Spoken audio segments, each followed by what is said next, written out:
Opening type.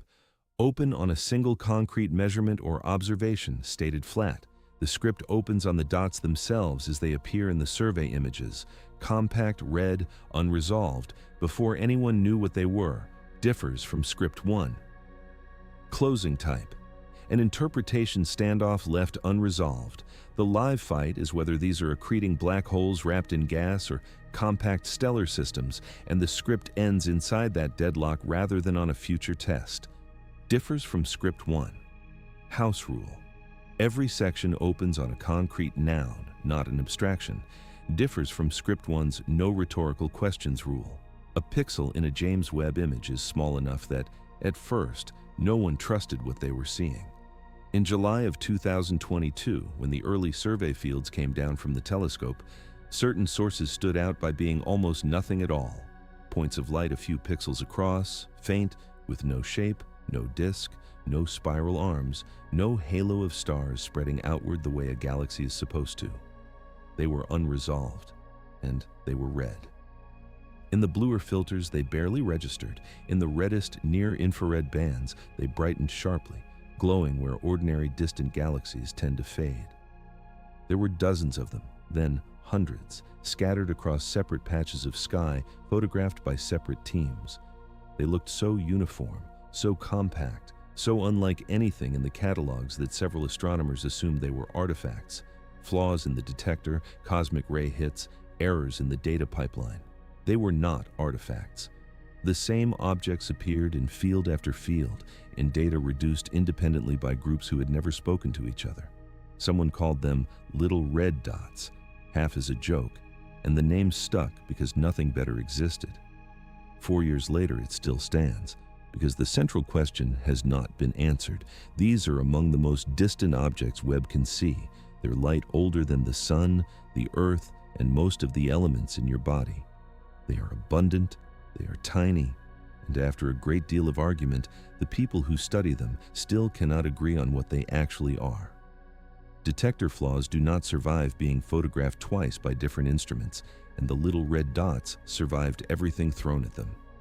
By late 2022, the question had shifted from whether they were real to what they were made of, and the first serious attempt to answer that produced one of the loudest controversies in recent astronomy. It came from a team led by Ivo Labbé, an astronomer then at Swinburne University of Technology in Australia, working with collaborators including Erica Nelson at the University of Colorado Boulder and Pieter van Dokkum at Yale. They had been combing through the earliest public Webb imaging, the Sears field in particular, and they pulled out a handful of red compact sources that seemed to break the rules. The paper appeared in Nature in February of 2023. Its claim was specific and, on its face, alarming. Labbé and his colleagues identified 6 objects whose colors and brightness, if interpreted as starlight, implied galaxies already containing tens of billions of times the mass of the Sun in stars. Some estimates reached 100 billion solar masses at redshifts between roughly 7 and 9. A redshift of 7 means the light left those objects when the universe was about 800 million years old. A redshift of 9 pushes that back to roughly 550 million years. The cosmos was a small fraction of its present age, and here, apparently, were galaxies as massive as the modern Milky Way, fully assembled when there should not have been enough time to build them. The press seized on a phrase. These were called universe breakers, the objects that might overturn the standard model of cosmology. The reasoning behind the alarm was not arbitrary. In the prevailing framework, structure grows from the bottom up. Tiny fluctuations in the density of matter in the very early universe collapse under gravity. Small clumps merge into larger ones, and galaxies assemble gradually over hundreds of millions to billions of years. There is a ceiling set by how much ordinary matter is available to fall into a given region and how fast it can turn into stars. You can estimate that ceiling. The most efficient conceivable galaxy converts essentially all of the gas that falls into it directly into stars, wasting nothing. The masses Labbé's team reported pressed against that ceiling, and in 1 or 2 cases appeared to exceed it, A galaxy cannot contain more stellar mass than the total mass of normal matter that has had time to collect in its dark matter halo. If the measurements were right, something in the chain of assumptions was wrong. Almost immediately, other astronomers pushed back, and the nature of the pushback matters because it framed everything that followed. The mass estimates rested on a particular reading of the light, when all you have is photometry, brightness measured through a set of filters rather than a full spectrum. You infer what an object is by fitting models to the shape of its spectrum sampled at a few points. The reddish colors of these dots could be produced by an enormous quantity of old stars. They could also be produced in principle by other things, dust, which reddens light by absorbing blue photons preferentially, or emission from gas heated by something violent at the center, or a much smaller mass of stars seen through a particular geometry. The conversion from observed color to inferred stellar mass depends on which of these you assume. Assume old stars, and you get a monstrous mass. Assume the red light comes partly from an accreting black hole, and the required stellar mass drops by a large factor because much of the glow is no longer starlight at all. The decisive test was spectroscopy, and over the following year it arrived. Webb's instruments can spread the light of a single faint source into a spectrum, revealing emission and absorption lines that pin down distance and physical conditions far more tightly than colors alone. When teams obtained spectra of the brightest red dots, two things became clear. First, the redshifts were genuine. These objects really did lie in the early universe. That part of the alarm was not a measurement error. The light really had traveled for more than 13 billion years. Second, and more deflating to the original panic, the spectra of many of these sources showed broad emission lines, the signature of gas moving at high velocity, which points to a compact, massive object at the center rather than a quiet sea of ancient stars. That shifted a large share of the inferred mass off the stars and onto something else, and it eased the immediate cosmological crisis. The universe did not need to be broken. The masses had been overestimated by reading black hole light as starlight. Labbé himself, to his credit, treated the original paper as a hypothesis under test rather than a verdict to defend, and as the spectra came in, the consensus revised downward. The objects were no longer obvious proof that galaxy formation happens too fast. The crisis quieted. The phrase "universe breakers" faded from the headlines.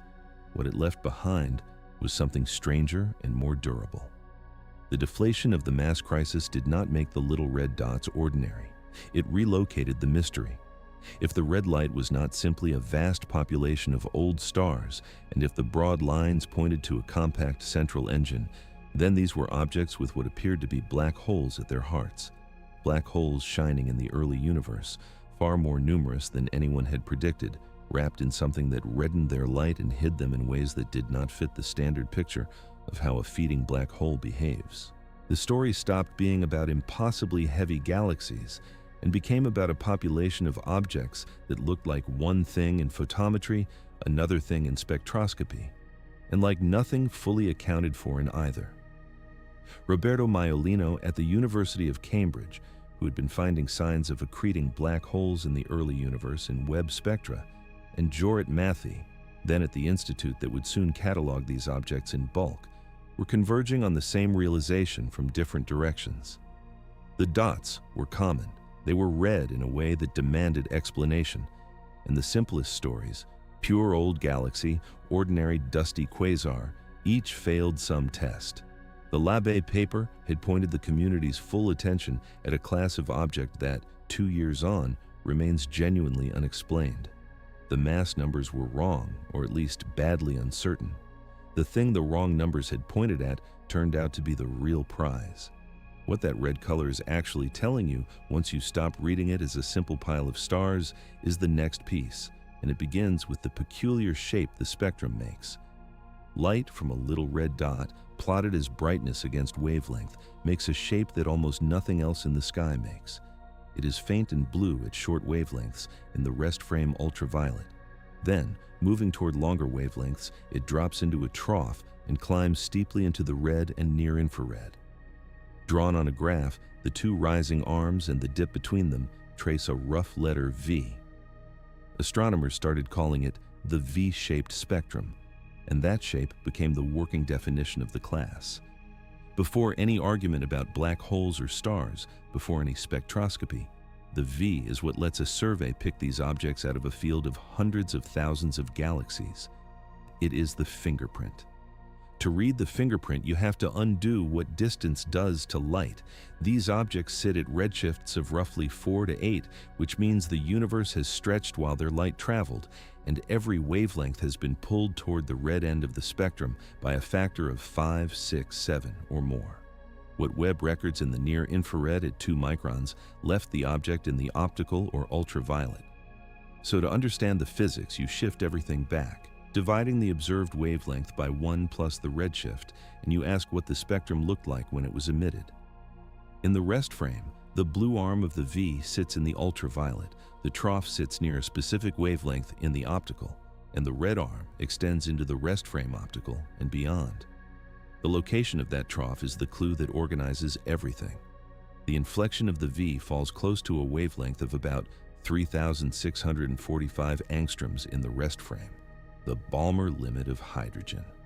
This is not a coincidence chosen for convenience. It is a feature of the hydrogen atom. Hydrogen has its electron in a ladder of energy levels, and the Balmer series of transitions involves the second level. Photons energetic enough to lift an electron out of that second level get absorbed. That energy corresponds to wavelengths shortward of the Balmer limit.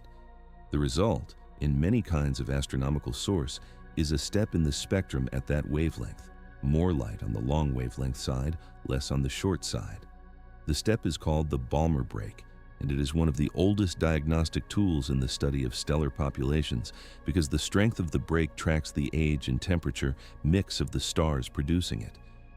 In an ordinary galaxy, a Balmer break of modest size tells you there is an established population of stars, not just freshly formed hot ones. Hot, young, massive stars are blue and wash out the break. Cooler, older stars deepen it. The size of the step is a clock and a thermometer at once. So when the little red dots showed a feature near the Balmer limit, the first instinct was to read it the familiar way. Here is a Balmer break, therefore here's a population of older stars, therefore the red arm of the V is the accumulated light of many cool stars. That reading is exactly the one that produced the enormous masses in the Labe interpretation, and it is exactly the one the broad emission lines later complicated. The trouble is that the V-shape is too clean and too extreme to be comfortably explained by stars alone, and the reasons are worth laying out because they are what keep the field unsettled. Consider the blue arm. In the rest frame ultraviolet, these objects emit a small but real amount of light, and that light tends to be relatively flat and blue, sometimes with the narrow emission lines you would expect from hot gas. If the whole object were a dusty galaxy, dust should redden the ultraviolet severely, dragging the blue arm down because dust absorbs short wavelength light most efficiently. A heavily dust-reddened object should not show a clean blue ultraviolet arm at all, yet many little red dots do. So the blue light and the red light seem to come from different places or pass through different amounts of dust, which already argues against the simplest single-component picture. Now, consider the steepness of the red arm and the depth of the trough. To bend the spectrum that sharply with stars, you need a particular and somewhat awkward combination. Enough old, cool stars to make a strong break and a red continuum, but not so much dust that the blue arm disappears, and all of it packed into a region so small that the source stays unresolved. The geometry strains. And when you take the alternative seriously, that the red arm is dominated not by starlight, but by an accreting black hole whose surrounding gas reddens and reshapes its emission, you can reproduce the V with far less stellar mass, which is why the mass estimates collapsed once that option was on the table. Jorrit Matthey and collaborators, working with Webb spectroscopy from programs designed to catch exactly these sources, were among those who pressed the point that the photometric V alone is ambiguous. Two physically different objects can produce nearly the same colors. A dusty star-forming galaxy and a reddened black hole can masquerade as each other in a handful of filters. The V-shape is a powerful sieve for finding candidates, but it is not by itself a diagnosis. That is why the spectrum mattered so much, and why the next twist in the story came specifically from a line of hydrogen rather than from the broad shape of the continuum. There is a further subtlety in the V that has driven a great deal of the recent modeling. The break near the Balmer limit in some of these objects is not just present, but unusually strong. Stronger, in at least one well-studied case, than any reasonable population of stars can produce, no matter how you age them or arrange them. A pure stellar population has a maximum Balmer break it can reach, set by atomic physics and the range of stellar temperatures available. Exceed that ceiling and you are no longer looking at starlight in the ordinary sense. That single fact, a Balmer feature too deep for stars, became the hinge on which one of the leading current models turns, and it will return later in this story under the nickname its discoverers gave the object that showed it most clearly. For now, the V-shape stands as the entry point. It is what every survey uses to assemble its catalog of dots, from the Sears field where they were first noticed to the deeper lensing fields that followed. It is reproducible, it is distinctive, and it is genuinely ambiguous between starlight and black hole light. The colors get you a candidate. To learn whether something massive and compact sits at the center, you have to look not at the shape of the continuum, but at the width of a single emission line, how far it is smeared across wavelength by the motion of the gas producing it. That measurement, made carefully on the hydrogen line astronomers call H-alpha, is where the black hole first announced itself. Velocity leaves a mark on a spectral line, and that mark is the most direct evidence the little red dots have offered about what sits at their centers. A spectral line emitted by gas at rest is narrow, sitting at one wavelength. Set that gas moving, some of it toward you, some away, and the line spreads. Light from gas approaching is shifted slightly blue, light from gas receding slightly red, and the line you observe is the sum, smeared into a broad bump whose width measures the spread of velocities. This is the Doppler effect doing spectroscopy for you. Read the width of a line in the right units, and you read how fast the gas is moving. The faster the motion, the broader the line. The line that mattered most for these objects is H-alpha, the brightest line in the Balmer series of hydrogen, emitted at 6,563 angstroms in the rest frame, in the red part of the optical spectrum. In the little red dots, redshifted, it lands in the near-infrared where Webb spectrographs work well. Jorrit Matthey, then at the Institute in Heidelberg and soon at the Institute of Science and Technology, Austria, led a study published in 2024 that turned the broad line measurement into a defining property of the class. Working with Webb data from survey programs designed to grab spectra across wide fields, his team measured the width of H-alpha in a sample of red dots and found something consistent and telling. The lines were broad, not modestly broadened by ordinary turbulence in a galaxy, where gas moves at tens to perhaps a couple of 100 kilometers per second, but broad in a way that implied velocities of well over 1,000 kilometers per second, in some cases approaching or exceeding 2,000. Gas does not move that fast on its own. To whip hydrogen around at those speeds, you need a deep gravitational well, a large mass packed into a small space. The natural source of such a well, and the standard one in astronomy, is an accreting black hole. Around a feeding supermassive black hole, there's a region called the broadline region, a swarm of dense gas clouds orbiting close in, moving fast precisely because they are deep in the black hole's gravity. The light from those clouds carries the broad lines. Measure the width, estimate the distance of the gas from the center, apply the physics of orbits, and you get an estimate of the central mass. The framing Matthey's team used captured the situation well. These were, in effect, hidden monsters. The broad H-alpha said black hole, and not a small one. The masses that came out of the calculations were large, millions to a few 100 million times the mass of the Sun in many cases, the regime of genuine supermassive black holes, sitting in objects whose total light, if read as stars, had implied much smaller systems. Something massive and compact was present, and it was feeding, and the broad line was the smoking gun. It is worth being precise about why a broad line points to a black hole rather than to say a supernova or a fast wind. Width alone tells you velocity, but the context tells you the cause. The broad H-alpha in these objects appears in permitted lines, transitions that can occur in dense gas, while the so-called forbidden lines, which only survive in thin, low-density gas, stay narrow. That contrast is a classic signature of an active galactic nucleus. The dense, fast gas near the black hole produces broad, permitted lines. The diffuse gas farther out in the host produces narrow, forbidden lines. When you see broad, permitted hydrogen and narrow, forbidden oxygen in the same spectrum, the textbook reading is a black hole surrounded by a compact, dense, broad-line region. The little red dots showed exactly this pattern in a substantial fraction of cases where the spectra were good enough to tell. There is a complication, and it has grown more important as the data have improved, so it belongs here rather than buried later. Broad hydrogen lines can, in principle, be produced without a black hole. Gas outflows driven by intense star formation or very dense gas with high optical depth can broaden lines through mechanisms other than orbital motion in a deep gravitational well. A line can also be broadened by scattering.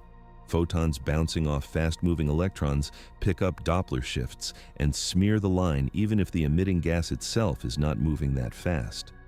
This scattering possibility is not a footnote. It became central to one of the models for these objects because it offers a way to make a line look broad without requiring the gas to orbit a huge mass at high speed. So the broad line, powerful as it is, does not by itself settle the question beyond all dispute. It strongly suggests a black hole. It does not strictly prove one in every case. Still, taken at face value and combined with everything else, the broad lines moved the field decisively. By 2024, the working picture of a little red dot was no longer an impossibly massive galaxy. It was a small system harboring an accreting black hole, often with an inferred black hole mass that seemed too large relative to whatever stars surrounded it, a point that would become its own puzzle. Matthey's catalog and others built on similar Webb programs established that broad-line red dots were not a handful of oddballs, but a population appearing again and again across independent fields. Roberto Maiolino's group at Cambridge had been independently finding accreting black holes in early universe spectra, including faint ones missed by every previous survey, and the two lines of work reinforced each other. The early universe was full of feeding black holes that earlier telescopes had simply been unable to see, and a large share of them wore the red dot colors. That should have been a clean resolution. Broad lines, black holes, case closed, onto measuring their masses and counting them. It was not clean, because the moment you commit to the idea that these objects host vigorously accreting black holes, you inherit a prediction that the data flatly refuse to confirm. A black hole pulling in gas fast enough to light up a broadline region does not only emit visible light. The infalling matter piles into a hot disk, and the innermost, hottest part of that disk, together with a corona of energetic particles above it, pours out X-rays. Bright accreting black holes are, almost without exception, bright X-ray sources. It is one of the most reliable rules in the study of active galaxies. The little red dots, looked at in X-rays, are nearly silent, and that silence is the problem the next part of the story has to confront. X-rays are the toll an accreting black hole is supposed to pay, and the little red dots refuse to pay it. The logic is simple enough to state and hard to escape. Gas falling toward a black hole does not drop straight in. It spirals through an accretion disk, heating by friction as it goes, until the innermost regions reach temperatures of millions of degrees. Above the disk sits a corona of hot, energetic electrons. Photons from the disk scatter off those electrons and get kicked up to high energies, emerging as X-rays. This is not a fragile or optional process. Across the observed universe, from the supermassive black holes in nearby galactic centers to the luminous quasars at the edge of the visible cosmos, accretion at high rates and X-ray emission travel together. Measure how bright an active nucleus is in the optical or the broad lines, and you can predict within a reasonable range how bright it should be in X-rays. The relation has been calibrated on thousands of objects. Apply that relation to the little red dots and you get a clear prediction. If the broad H-alpha lines mean what they appear to mean, a black hole accreting fast enough to whip gas to thousands of kilometers per second, these objects should be detectable X-ray sources. So astronomers looked. The premier instrument is NASA's Chandra X-ray Observatory, in orbit since 1999, still the sharpest X-ray eye ever flown, with deep exposures accumulated over years in exactly the survey fields where Webb finds the dots. The deepest of these, the Chandra Deep Field South, represents millions of seconds of staring at one patch of sky. If the red dots emitted X-rays at the expected level, the deepest Chandra data should catch at least the brightest of them. They did not. Individually, the little red dots are essentially undetected in X-rays. That alone is not conclusive, because any single object might be too faint or absorbed or unlucky. So teams turn to stacking, a technique where you take the X-ray data at the positions of many red dots, none individually detected, and add them together. If each object emits a small X-ray signal buried in the noise, stacking dozens or hundreds of them should make a collective signal emerge, the noise averaging down while the real flux accumulates. Several groups did this, among them analyses led by researchers including Minghao Yue and Tanima Tasneem Anana, working with samples drawn from the Webb catalogs. The stacks came back faint to blank. Where a population of ordinary accreting black holes of the inferred masses and luminosities should have produced a clear stack detection, the little red dots produced little or nothing, X-ray emission far below, often by a large factor, what the broad lines predicted. This is the central tension of the whole subject, and it resists easy disposal.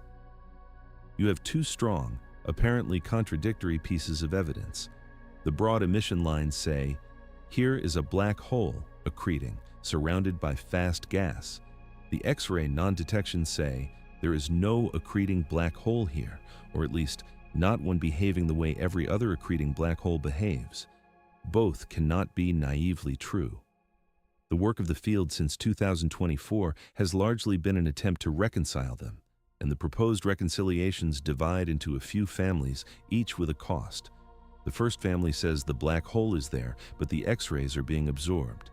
If you bury an accreting black hole inside an enormous column of gas, far thicker than the dusty Tory invoked for ordinary obscured quasars, thick enough to be called Compton thick and then some, that gas can soak up the X-rays before they escape. This is appealing because it keeps the black hole and explains the silence in one move.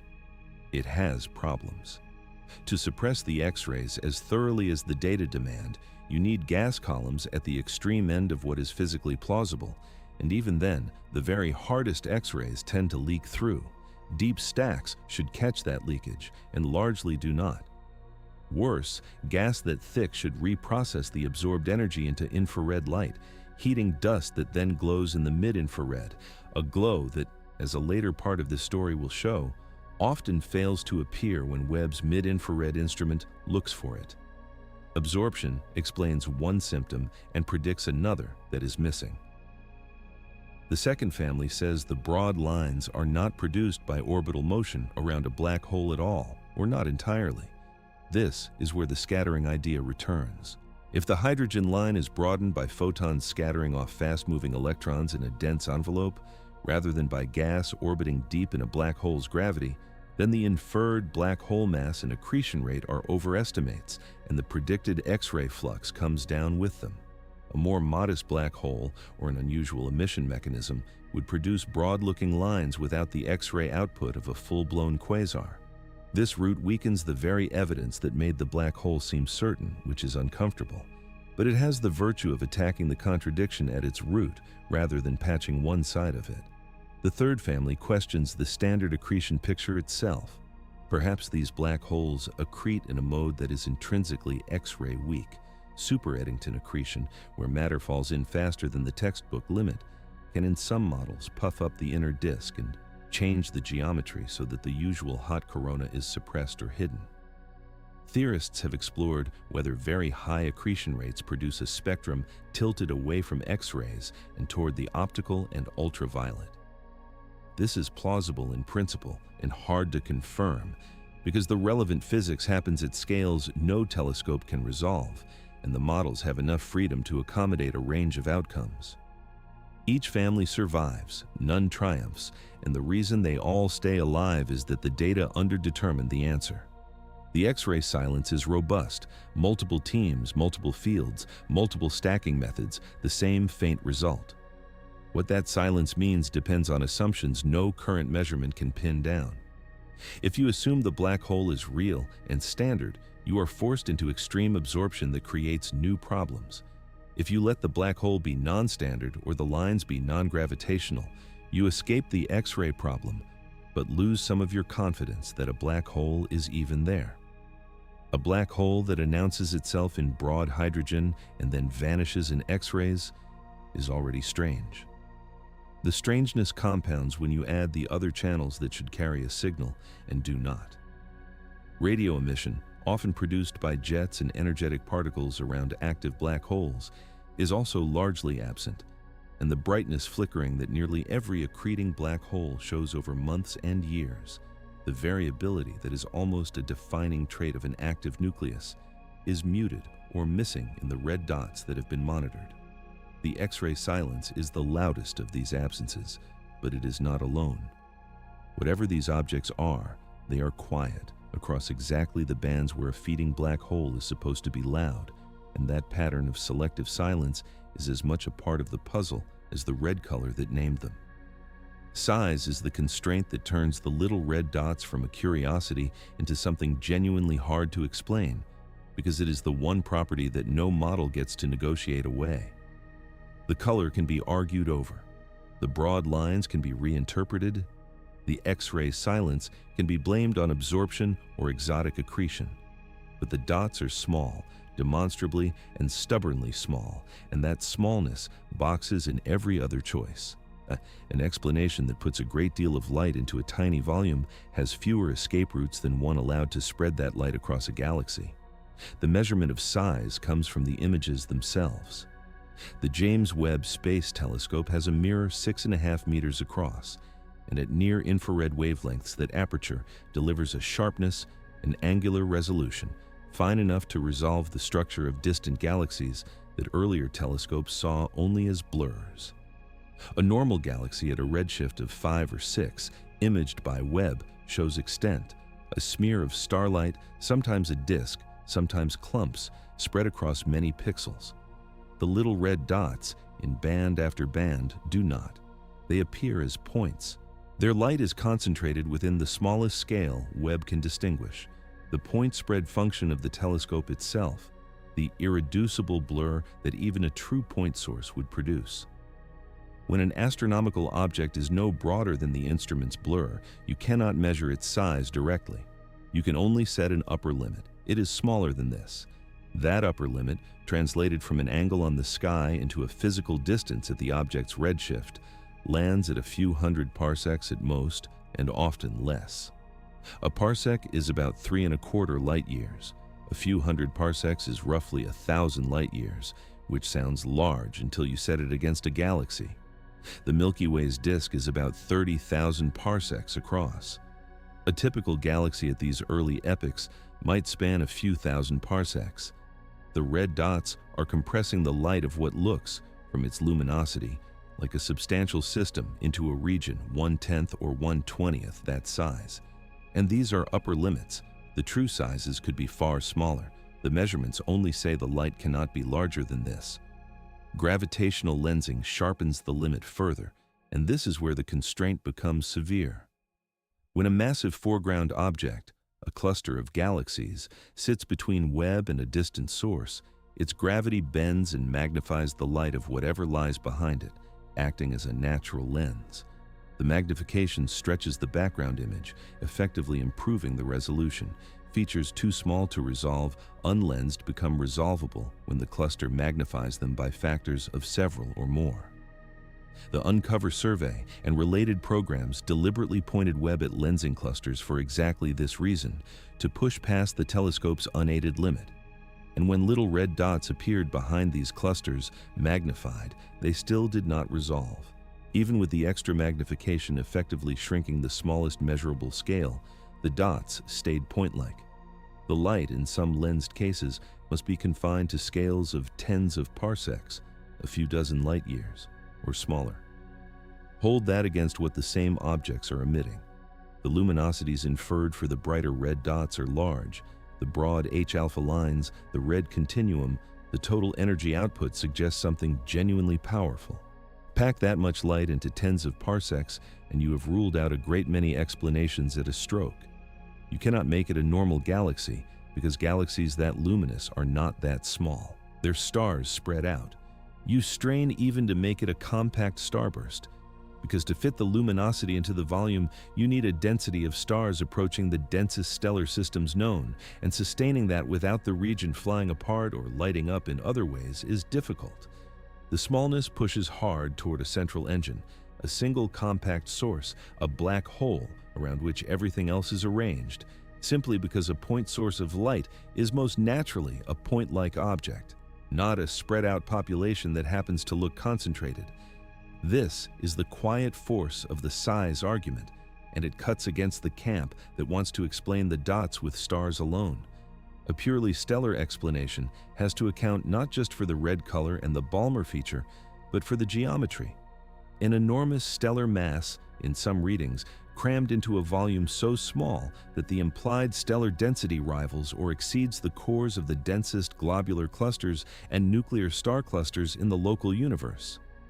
Such densities are not impossible. Nature does build extremely dense stellar systems, but building them this massive, this early, and this uniformly across a whole population is a tall order. The compactness does not forbid the stellar interpretation outright, but it taxes it heavily, and it makes the black hole-centered readings feel more natural by comparison, because a black hole is the one thing that is supposed to be a point. There is a subtlety worth naming, because it keeps the door from closing entirely. The unresolved light tells you where most of the luminosity is concentrated, not necessarily where all the mass is. A red dot could host a compact central source, black hole, dense gas, or both, that dominates the image, surrounded by a fainter, more extended host that the bright central point outshines and hides. Some deep observations have hunted for exactly that faint extended host, looking for a low surface brightness glow around the central point once the point itself is modeled and subtracted. The results are mixed and hard, living at the edge of what the data support. In a few cases, there are hints of extended emission. In others, the object remains a clean point with no detected host at all, which is itself strange because a black hole massive enough to produce these lines should sit in some galaxy, and the galaxy should eventually show up. The compactness also reframes the X-ray problem from the previous part. If the light comes from a region tens of parsecs across, and the absorbing gas invoked to hide the X-rays must surround the very center, then that gas is concentrated on small scales too, which makes the extreme column densities required for absorption at least geometrically conceivable. You are wrapping a small object in a thick local shell rather than filling a galaxy with gas. The same smallness that strains the stellar model slightly relieves the absorption model. The constraints interlock, tightening one loosens another, and no single configuration relaxes all of them at once. What the size measurement ultimately delivers is a boundary condition that every serious proposal has had to respect. Whatever the little red dots are, the bulk of their light emerges from a region small on galactic scales, hundreds of parsecs at the generous limit, tens of parsecs at the lensed extreme. That fact, established from the images alone and independent of any argument about spectra, is part of why the leading models converged on a compact central engine surrounded by dense gas rather than on a sprawling galaxy.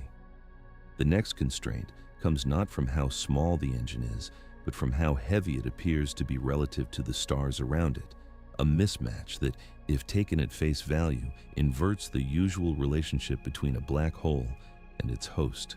Mass ratios are supposed to be one of the more orderly facts about black holes and the galaxies that contain them, and the little red dots appear to break the order.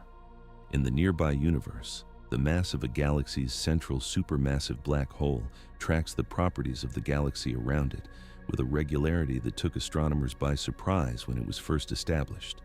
The black hole is typically a small fraction, roughly 1 part in 1,000, of the mass of the galaxy's central bulge of stars. Bigger bulges host bigger black holes in a relation tight enough that you can estimate one from the other. The correlation links the black hole's mass to the velocity spread of the surrounding stars, the quantity astronomers write as sigma, and the resulting rule is called the m-sigma relation. It has been measured in dozens of nearby galaxies, and it holds remarkably well, which is itself a puzzle, because the black hole's gravity directly controls only a tiny region at the galaxy's heart, far smaller than the bulge whose mass it predicts.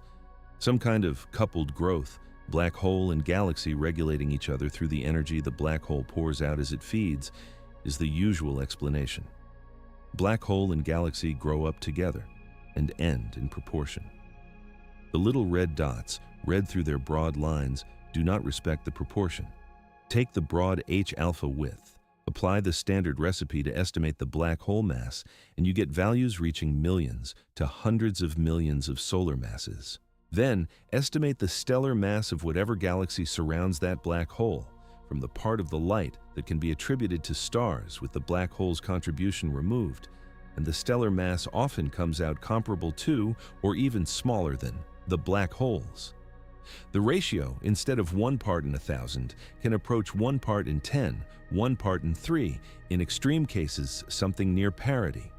The black hole is not a small seed inside a large galaxy. It is a large fraction of everything present. These objects are described as hosting overmassive black holes, monsters too big for their homes. If the measurements are taken at face value, the implication is significant, because it speaks to one of the genuinely unsolved problems in cosmology: how the first supermassive black holes got so big so fast. By a redshift of 6 or 7, when the universe was under 1 billion years old, telescopes had already found luminous quasars powered by black holes of 1 billion solar masses or more, growing a 1 billion solar mass black hole that quickly is hard. Black holes grow by accreting matter, and there's a natural speed limit, the Eddington limit, at which the radiation pressure from the infalling glowing gas pushes back hard enough to choke off further accretion. Grow at the Eddington rate from a modest seed, and the time it takes to reach 1 billion solar masses can exceed the age of the universe at that redshift, unless you start with an unusually heavy seed or accrete, faster than the limit for sustained periods. The existence of those early quasars has been a standing challenge for 2 decades. Overmassive black holes and the little red dots speak to that challenge from the other end. If, early on, black holes routinely outweigh their host galaxies' stars, then black holes were not waiting for galaxies to build up before they grew. They were growing first, or faster, or from heavier initial seeds than the standard bottom-up picture assumes. That would favor certain models of how the first black holes formed. For instance, the direct collapse of enormous gas clouds into heavy seeds of tens of thousands of solar masses, rather than the collapse of individual early stars into seeds of a few hundred. A population of black hole-dominated objects in the early universe is closer to what the heavy seed black hole first models predict than to the light seed galaxy first picture. The red dots, if they are overmassive black holes, would be evidence captured in the act of that early disproportionate growth. That is the clean version of the story, and it is the version that made the overmassive measurement exciting. The complication is that almost every term in the comparison is uncertain, and the uncertainties run in directions that could shrink or erase the imbalance. Start with the black hole mass. The recipe that converts broad line width into mass, the so-called virial method, was calibrated on nearby well-studied active galaxies, where the geometry of the broad line region is at least partly understood. Applying that same calibration to objects at redshift 6, with possibly different gas conditions, different geometries, and the scattering complications raised earlier, is an extrapolation. If the lines are broadened partly by electron scattering rather than purely by orbital motion, the black hole masses are overestimated, perhaps substantially, and the overmassive imbalance softens. Now, the other side, the stellar mass. Measuring the stars in an object whose light may be dominated by a central engine is treacherous. You have to decide how much of the red continuum belongs to stars and how much to the black hole's reddened glow. And that division is exactly the ambiguity that produced the original universe breaker confusion. If you assign more of the light to stars, the stellar mass rises and the imbalance shrinks. Assign more to the black hole, and the stars look feeble, and the imbalance grows. The same data support a range of answers depending on a modeling choice that the data themselves cannot fully resolve. Some careful analysts find that once you account for the difficulty of seeing faint extended starlight against a bright point source, the host galaxies may be more massive than the simplest estimates suggest, pulling the ratios back toward the normal relation. There is also a selection effect that has to be confronted honestly, because it can manufacture the appearance of overmassive black holes out of nothing exotic. Surveys find the little red dots precisely because they are bright and red and compact. That is the sieve. An object with a bright overmassive black hole and a faint host is easy to spot. An object with a normal mass black hole and a bright host looks like an ordinary galaxy and never enters the red dot catalog.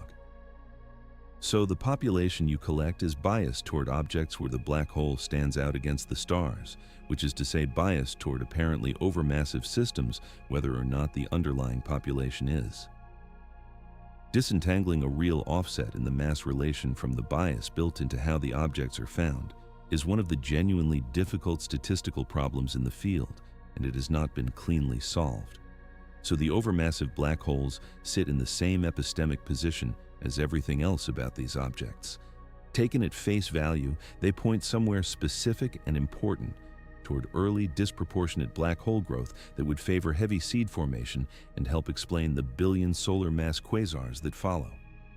Examined closely, each measurement that produces the imbalance carries an uncertainty large enough that the imbalance might shrink and a selection effect that might inflate it. The honest summary is that the little red dots appear to host black holes that are too big for their galaxies, that this would be genuinely informative if confirmed, and that confirming it requires beating down uncertainties in both the black hole masses and the stellar masses that current data do not yet allow anyone to beat down. The imbalance is suggestive, not secure. The mass ratio is a property of individual objects. The next piece of evidence is a property of the population as a whole. How many of these things exist, and how that number stacks up against what theory expected. The count turns out to be its own kind of problem, because the little red dots are not rare. They are far too common for comfort. Counts are unforgiving in a way that individual measurements are not, because a number you can compare directly to a prediction leaves less room to argue. You can dispute the mass of one object or the interpretation of one spectrum. But if you tally how many little red dots exist in a given volume of the early universe and set that tally against what models forecast, the comparison is stark. The red dots are common, far more common than the objects they most resemble, and common enough that their sheer abundance has become an argument in its own right about what they cannot be. The relevant comparison is with quasars. A luminous quasar is the unobscured, blazing version of an accreting, supermassive black hole, the kind that earlier telescopes found at high redshift by the handful. Quasars at redshifts of 6 and 7 are rare. Surveys covering enormous areas of sky turned up only a small number of the brightest ones over years of searching. Their rarity is expected, because a black hole massive enough and feeding hard enough to shine as a luminous quasar is, in the standard picture, an uncommon thing in the young universe. So when Webb began counting little red dots, objects that, if they host accreting black holes, are cousins of quasars, the natural expectation was that they too would be scarce. They are not. The space density of little red dots at redshifts of around 5 to 7 is roughly 100 times higher than the density of luminous quasars at comparable epochs. Estimates vary with the selection and the redshift bin, but the order of magnitude is consistent across studies. For every luminous quasar, there are on the order of 100 red dots. Dale Kachevsky at Colby College and collaborators, assembling catalogs across the major Webb survey fields, found that the dots make up a meaningful fraction, a percent or more, of all galaxies at certain redshifts, which for a class of object that may host a supermassive black hole is an enormous fraction. The early universe, in the red dot data, is studded with these things. That abundance is hard to reconcile with the black hole interpretation in its simplest form, and the difficulty is quantitative, not vague. If every little red dot hosts an accreting supermassive black hole of the masses inferred from the broad lines, then you have just declared the early universe to be full of supermassive black holes, far more of them and more massive relative to their surroundings than any model of black hole formation predicted. You can tally up the total mass locked in these black holes across the population, the integrated black hole mass density, and compare it to what theory allows given the time available and the seeds you started with. Several such tallies find the implied black hole mass density uncomfortably high, in tension with the budget set by how black holes are thought to form and grow. There simply may not be enough cosmic time or enough heavy seeds to make this many supermassive black holes this early. The abundance turns the overmassive black hole problem from a curiosity about individual objects into a population-scale strain on the whole formation picture.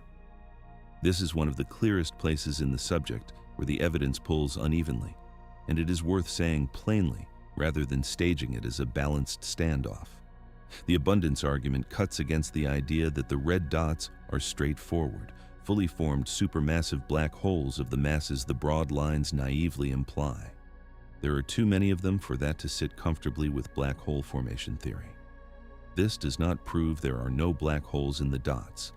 It pressures the specific claim that each dot is a massive standard accreting black hole, and it pushes toward readings in which the inferred masses are overestimates, or the objects are a transient phase rather than permanent monsters, or the black holes are lighter and the broad lines partly produced by something other than orbital motion around a huge mass. The count and the mass estimates are in tension, and when a population count conflicts with a mass recipe extrapolated far from where it was calibrated, the count is the harder thing to wave away. The abundance also constrains the stellar interpretations, and here it cuts the other way, which is part of why the puzzle stays alive. If the red dots are instead compact, dense stellar systems, the explanation that avoids black holes entirely, then their abundance demands that the early universe produced enormous numbers of extraordinarily dense, massive stellar clumps, uniformly red, uniformly compact, appearing across every field. That, too, is a strong demand on galaxy formation. Making a few such objects is one thing. Making a percent of all galaxies into objects of this specific, peculiar character is another. The commonness that strains the black hole reading also strains the pure stars reading, because either way you are asking the early universe to manufacture a great many copies of something the standard models did not anticipate at all. There is a structure to the counts that points toward a resolution, and it is the subject the next part of the redshift story would normally take up. The red dots are not spread evenly across cosmic time. Their numbers rise into a peak around redshifts of 5 to 7, and then fall off sharply toward lower redshift, until by a redshift of 3 or 4 they have become rare, and in the universe near us, they are essentially absent. A population that appears, abounds for a stretch of early cosmic history, and then largely vanishes, is behaving like a phase rather than a permanent class. Phases relax some of the abundance tension. If each red dot is a stage that many objects pass through briefly, then the high count at any given moment does not have to mean an equally high count of permanent, supermassive black holes. It can mean that a transient condition is common while it lasts. The numbers stop demanding a permanent overpopulation of monsters and start describing something more like a recurring episode in the lives of early galaxies. That reading, phase rather than permanent class, is attractive precisely because it eases the worst of the abundance strain, but it raises its own question, which is what physical condition could be common, red, compact, broad-lined, X-ray silent, and temporary all at once. The count tells you there are many of these objects and that they do not last. It does not tell you what the shared transient condition is. To get at that, the field split into camps, each proposing a specific physical picture for what a little red dot actually is. And the first of those camps put its money on dust. Dust is the oldest and most conventional explanation on the table, and for good reason. It requires nothing new. Astronomers have understood reddening by dust for a century. Interstellar dust grains, tiny particles of carbon and silicate, smaller than the wavelength of visible light, absorb and scatter short wavelength light more efficiently than long wavelength light. Blue photons get removed from a beam, red photons pass through. Light that travels through a dusty medium therefore emerges redder than it began, and the more dust, the stronger the reddening. The same physics makes the setting sun red as its light grazes a long path through the atmosphere. Apply it to an accreting black hole, wrap the black hole in dust, and a source that would otherwise shine blue and bright in the ultraviolet comes out red. This is the dusty active nucleus, and it is the first thing any astronomer reaches for when an object that looks like it should host a black hole appears too red. The model has a specific architecture refined over decades of studying nearer active galaxies. Around the central black hole and its accretion disk sits a thick, roughly donut-shaped structure of gas and dust, the torus. Look at the system face on, down the hole of the donut, and you see the bright central engine directly, an unobscured quasar, blue and luminous, with broad emission lines and strong X-rays. Look at it edge on through the wall of the donut, and the dust blocks and reddens the central light, hides the blue, suppresses the X-rays, and leaves you with a reddened, obscured nucleus. This orientation-based scheme, the unified model of active galactic nuclei, successfully explains a great deal of the variety seen among nearby active galaxies as different viewing angles onto the same basic object. Extending it to the little red dots is the natural conservative move. They are accreting black holes seen through dust, ordinary in kind if not in number, and their red color, their broad lines, and their X-ray weakness all follow from obscuration. The model gets real things right. It accounts for the broad H-alpha without strain. The broadline region is intrinsic to the black hole and shines through even when the continuum is reddened, which is why obscured quasars in the nearby universe often show broad lines despite their reddened light. It offers a ready reason for the X-ray weakness. Thick dust and the gas associated with it absorb X-rays. It connects the red dots to a known population rather than inventing a new one, which is the kind of economy that ought to count in a theory's favor. For a stretch of 2023 and into 2024, dusty accreting black holes were the leading explanation, the default that other ideas had to argue against. The default has been failing specific tests, and the failures are concrete enough to name. The first is the blue arm of the V. A genuinely dust-reddened source should have its ultraviolet light heavily suppressed because dust attacks the blue most fiercely. Yet many little red dots show a clean, relatively flat blue ultraviolet arm sitting alongside their red optical arm. Dust thick enough to redden the optical continuum the way these objects demand should have crushed that ultraviolet light far more than is observed. Modelers patch this by proposing that the blue light comes from a different path, scattered light that leaks around the obscuring dust, or a separate, less obscured component, but each patch adds a part to the model that was not there to begin with, and the clean coexistence of a blue arm and a red arm remains awkward for straightforward obscuration. The second failure is the one foreshadowed in the X-ray discussion, the missing mid-infrared. This is the sharpest blow because it is a direct prediction of the dust model that can be tested and largely is not confirmed. Dust does not merely block light, it re-emits it. Energy absorbed from the black hole's ultraviolet and optical output heats the dust grains, and warm dust glows in the infrared. A dusty torus reprocessing the luminosity of an accreting black hole should be a strong source of mid-infrared emission, a glow at wavelengths of several to tens of microns, which for objects at these redshifts shifts into the range covered by Webb's mid-infrared instrument, MIRI. If the red dots are dust-shrouded black holes, MIRI should see their warm dust glowing. When teams pointed MIRI at little red dots and looked for that glow, many of them came up short. The expected mid-infrared excess from hot dust was weak or absent in a substantial number of cases. The energy the dust was supposed to have absorbed and re-radiated did not show up where the model said it must. That is a difficult result for obscuration to absorb because it attacks the model's internal bookkeeping. Dust that reddens the optical light must have absorbed energy. That energy has to go somewhere. Thermodynamics says it comes back out in the infrared. If the infrared glow is missing, then either there is not enough dust to do the reddening the model needs, or the red color is not produced by dust at all. You cannot have strong dust reddening without the infrared signature that strong dust reddening produces. Some red dots do show mid-infrared emission and remain consistent with dust.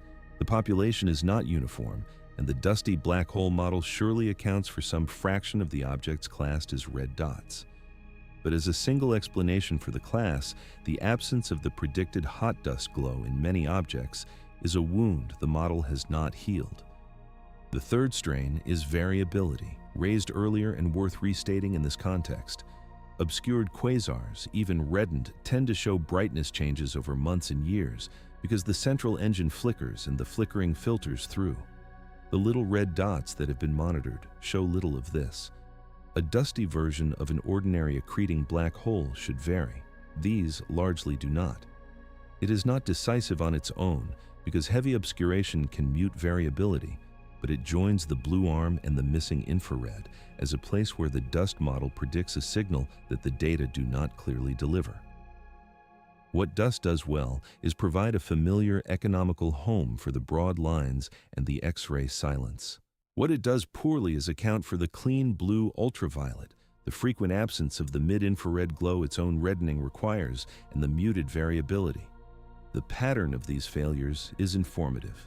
They all point in the same direction, away from a model in which an ordinary accreting black hole is simply being viewed through a curtain of dust, and toward a model in which the red color, the broad lines, and the silences come from the structure of the source itself, rather than from material we happen to be looking through. The dust is real in some objects and insufficient in many. The alternative camp took that insufficiency as its starting point and proposed that the red dots are not black holes seen through dust at all, but something whose redness is intrinsic, produced not by an obscured engine, but by a dense crowd of stars. Stars offer the cleanest way to make red light without invoking anything exotic, and the camp that built its case on them started from a simple objection to the black hole picture. Every channel where a black hole should announce itself is muted. No X-rays, faint radio, little variability. The broad lines are real but reinterpretable. Strip those away, and what remains is a red compact source with a Balmer feature, and a red compact source with a Balmer feature is, on its face, exactly what an old dense population of stars looks like. The stellar camp argued that the field had been too quick to reach for a black hole when ordinary stellar physics could carry much of the load. The case rests on the Balmer break and the red continuum. Cool, evolved stars, those that have left the hot blue main sequence and aged, radiate most of their light in the red and near-infrared, and a population dominated by such stars produces a red continuum naturally, without any dust at all. The Balmer break, the step in the spectrum near 3,645 angstroms, deepens as a stellar population ages, because the hot young stars that would wash it out die off and leave the cooler ones behind.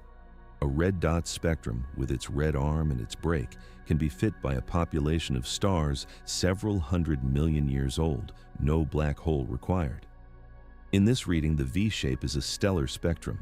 The red arm is aging starlight, the break is the ordinary Balmer break of an evolved population, and the faint blue arm is a smaller component of younger stars, or a trace of recent star formation.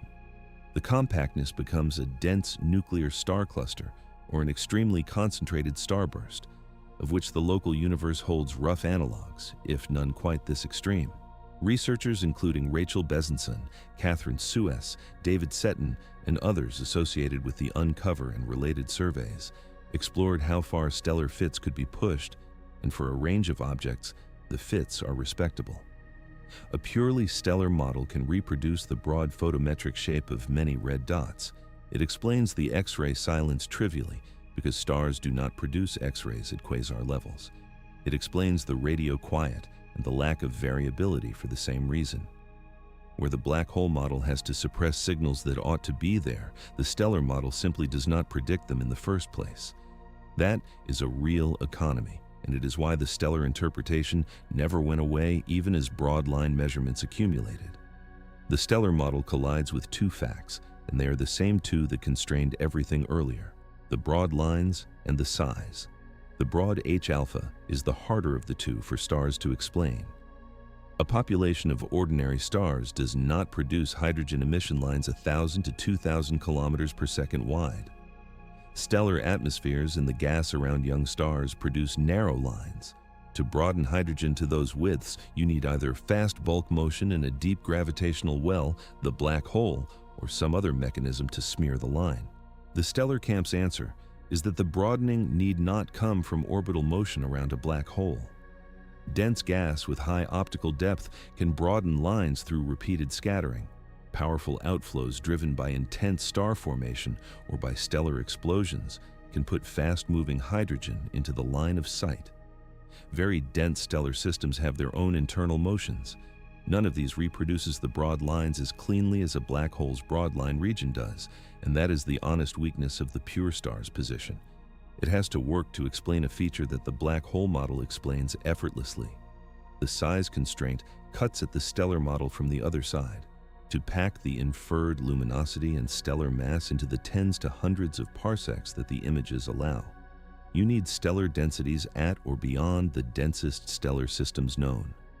Such densities are physically possible. The cores of globular clusters and the nuclear star clusters at the centers of galaxies reach extreme values, but assembling them at the masses some red dots imply this early and across a whole abundant population is demanding. The stellar model is not impossible on size grounds. It is expensive, requiring the early universe to be a factory of ultra-dense stellar systems of a specific and peculiar kind. There's a sharper version of the size and density problem that the stellar camp has had to face, and it concerns the strength of the Balmer break itself. A break produced by stars has a ceiling. Stars come in a range of temperatures, and the deepest Balmer break a purely stellar population can produce is set by the coolest stars that contribute meaningfully to the light and by the physics of their atmospheres. You can age a population, you can tune its composition, but you cannot push the Balmer break past the maximum that stellar atmospheres allow. For most red dots, the observed break sits below that ceiling, and stars remain viable.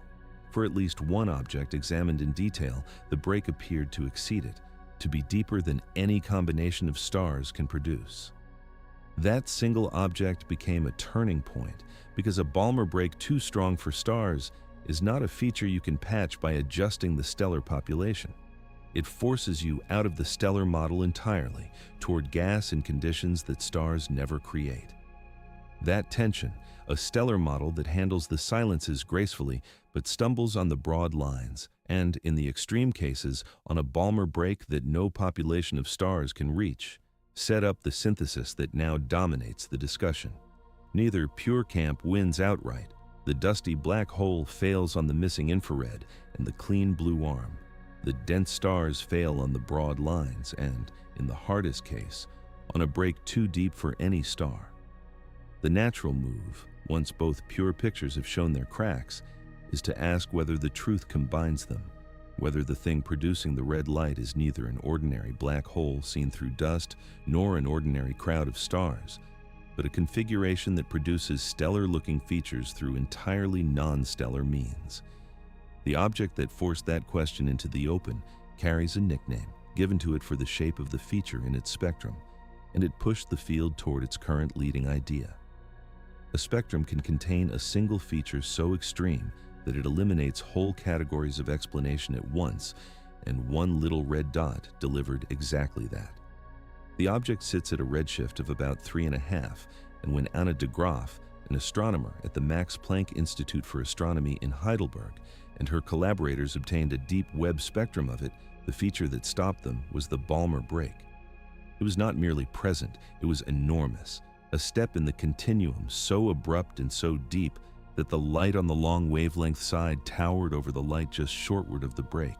Plotted out, the spectrum did not ease across the Balmer limit, it fell off an edge.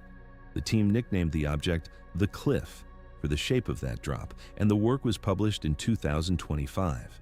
The significance of the cliff is that its Balmer break breaks the ceiling. As laid out in the stellar argument, a population of stars can produce a Balmer break only up to a maximum strength, set by the temperatures of stellar atmospheres and the physics of how hydrogen absorbs light in them. De Graaf and colleagues measured the break in the cliff and found it deeper than that maximum, deeper than any combination of stellar ages, masses, and compositions can yield. No starburst, no aged population, no clever mixture reproduces it. The feature that the stellar camp had pointed to as evidence for old stars turned out, in this object, to be too strong to be stars at all. The diagnostic flipped. The Balmer break, the stellar interpretation's best friend, became in its extreme form the stellar interpretation's refutation. If stars cannot make a break that deep, what can? The answer de Graaf's team converged on involves not stars, but gas, specifically hydrogen gas in a particular and demanding condition. A Balmer break appears when light passes through hydrogen, whose electrons sit predominantly in the second energy level, the level from which the Balmer transitions arise.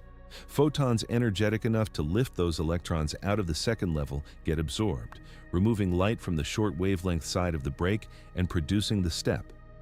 In ordinary stellar atmospheres, only a modest fraction of hydrogen is in that second level at any moment, which limits how deep the break can get. To make a break as deep as the cliffs, you need an extraordinary amount of hydrogen with its electron parked in the second level, a population of excited hydrogen atoms far larger than any star produces. That requires gas that is very dense and bathed in a specific radiation field, conditions that put a large fraction of the hydrogen into exactly the excited state that carves the deep break. Such gas does not arise in a normal galaxy or a normal star. It arises around a source of intense radiation embedded in an extremely dense envelope of nearly pristine hydrogen, which is to say, around an accreting black hole wrapped in a thick cocoon of gas. The radiation from the black hole's accretion populates the second energy level of the surrounding hydrogen. The density keeps it populated, and light from the center passing outward through this excited gas acquires a Balmer break far deeper than stars could ever imprint. The cliff in this reading is not a galaxy of old stars at all. It is a black hole whose surrounding gas has been pumped into a state that mimics and then exceeds the spectral signature of a stellar population. The break that looked stellar is gas physics driven by a hidden engine. This is a genuine reorientation, and it is worth being clear about why the cliff carried such weight despite being a single object. The strength of the result is that it is not an interpretation among interpretations, but a near elimination.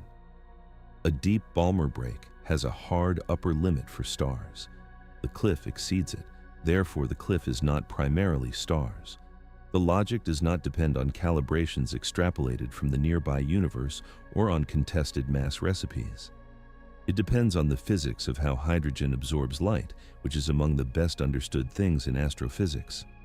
Within the bounds of that physics, an object with the cliff's break cannot be explained by starlight. The conclusion is unusually firm for this subject. The cliff also reframes the broad line evidence in a way that resolves part of the earlier tension.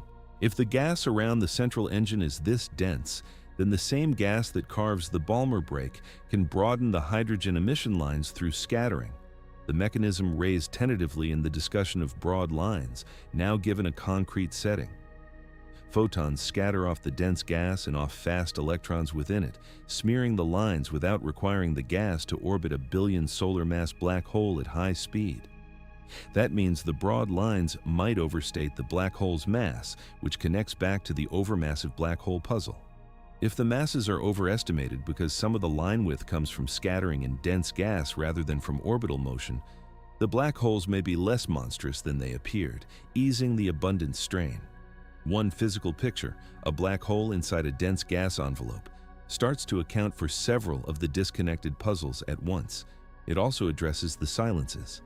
A black hole buried in a thick, dense envelope of gas would have its X-rays absorbed by that gas, explaining the X-ray weakness without invoking implausibly extreme dust columns, because the absorber is dense hydrogen close in rather than a vast, dusty torus. The same envelope, if it lacks abundant dust, would not produce the strong mid-infrared glow that the dusty torus model predicted and that MIRI failed to find. The cocoon is gas-rich, not necessarily dust-rich, so it absorbs X-rays without re-radiating a large infrared excess. The clean blue ultraviolet arm can survive if some light escapes or scatters around the envelope. Point by point, the dense gas envelope picture picks up the failures of both pure camps. It explains the deep Balmer break that stars cannot, the broad lines that stars struggle with, the X-ray silence that the standard black hole could not, and the missing infrared that sank the dusty torus. The cliff is one object, and a single spectacular case is not a population. The deep break it shows is at the extreme end. Most red dots have breaks within the stellar ceiling where the diagnostic does not force the issue. So the cliff does not prove that every little red dot is a gas-shrouded black hole.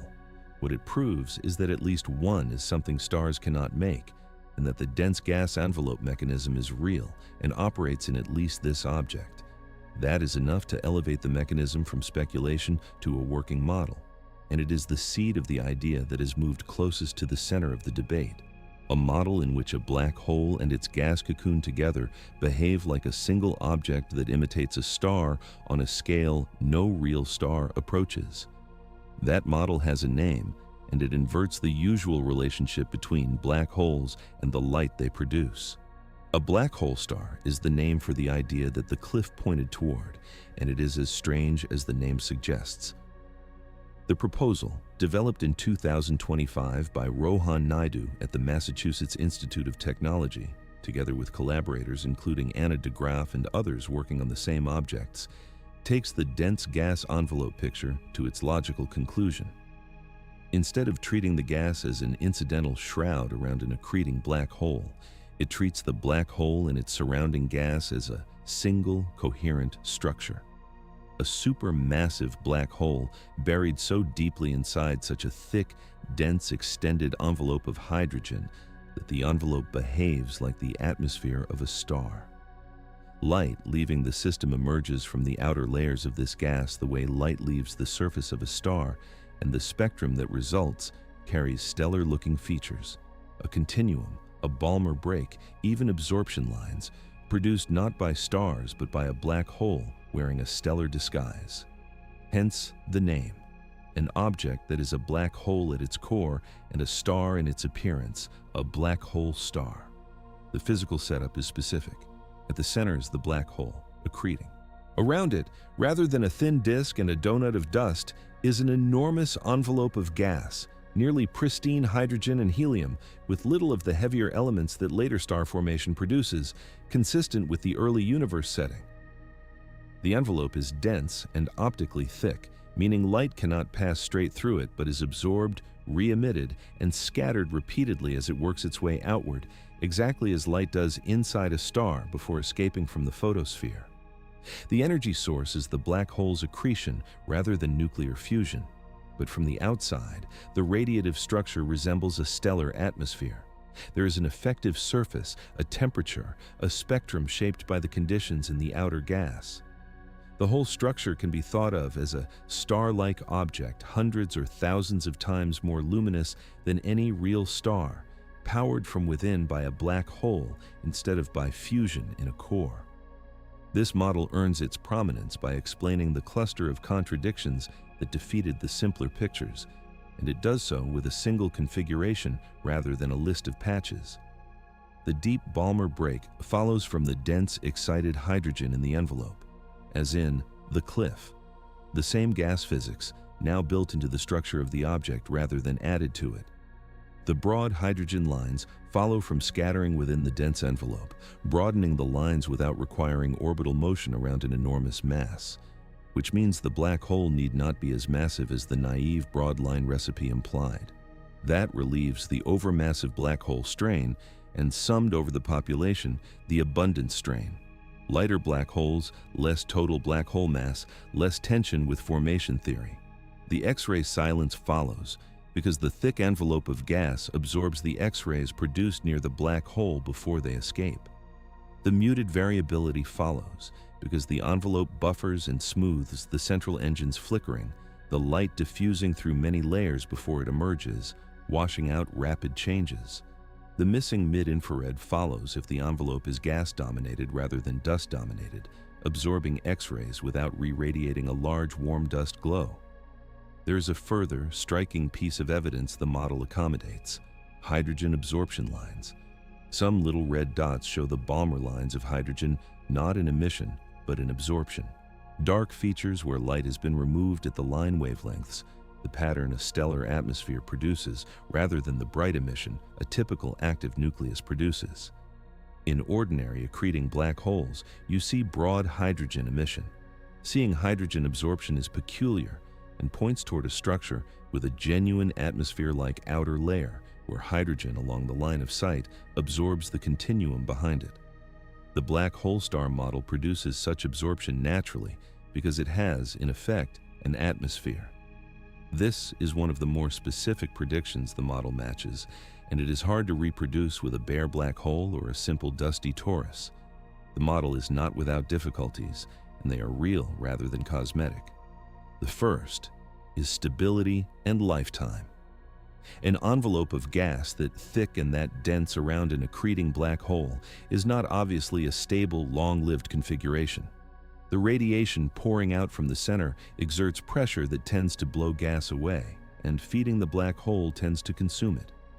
Whether such an envelope can persist long enough to be commonly observed and how it is assembled and replenished are open theoretical questions that the model's proponents are still working through. The transient nature of the red dots, their rise and fall across cosmic time, may be a clue here. If the black hole star is a phase, then it need not be permanently stable, only stable for the stretch during which these objects are seen. The brief window in which red dots abound and then vanish is at least consistent with a configuration that forms, persists for a time, and then disperses as the envelope is consumed or expelled, and the black hole emerges as a more ordinary, less shrouded object, perhaps growing into the quasars that populate slightly later cosmic time. The second difficulty is that the model is new and under-constrained. It was constructed in part to explain these objects, which means it has the freedom to fit them, and a model built to fit a puzzle must be tested against data it was not built on before it can be trusted. The detailed predictions, the exact shape of the spectrum across many wavelengths, the precise behavior of the absorption lines, the expected variability, the demographics of the population as a function of redshift, are being worked out and compared against expanding samples. Some red dots fit the black hole star picture well. Others may be better explained by dust or by stars or by ordinary obscured black holes. The class called little red dots is probably not homogeneous, and the black hole star may be the right answer for the extreme objects like the cliff, while other objects in the catalog have more conventional explanations.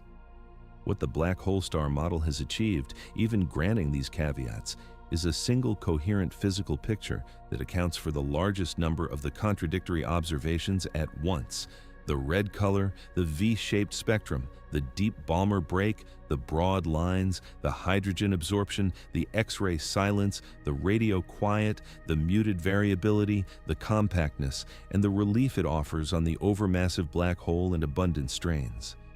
No competing single model covers as much ground. That breadth is why by late 2025, the black hole star had moved from a provocative proposal to the leading candidate explanation in much of the community. Not a consensus, but the picture other ideas now measure themselves against. It is the strongest current answer to the question the dots have posed since 2022. It is also, on the evidence so far, an answer that remains unproven, sharing the field with rivals it has not eliminated. 3 pictures remain standing at the end of this, and the honest state of the subject is that none of them has driven the others off the field. The dusty accreting black hole, the dense compact stellar system, and the black hole star each explain a portion of what the little red dots show, and each leaves a portion unexplained. The black hole star covers the most ground, which is why it leads, but leading is not winning, and the people closest to the data are careful to say so. After 4 years, the central question that the nickname carries, what are these things, does not have an agreed answer. It has a front-runner with open flanks. Lay the three against the full ledger of observations, and the standoff becomes concrete. The red color, all three handle it, the dust model through reddening, the stellar model through cool stars, the black hole star through its gas envelope. The V-shaped spectrum and the Balmer break. The stellar model handles ordinary breaks well, but fails the extreme ones, like the cliff. The black hole star handles the deep breaks through excited dense hydrogen. The dust model is indifferent to the break's depth and neither predicts nor forbids it. The broad hydrogen lines, the dust model and the black hole star both produce them, the first through a black hole's broad line region, the second through scattering and dense gas. The stellar model struggles, needing outflows or scattering it does not naturally supply.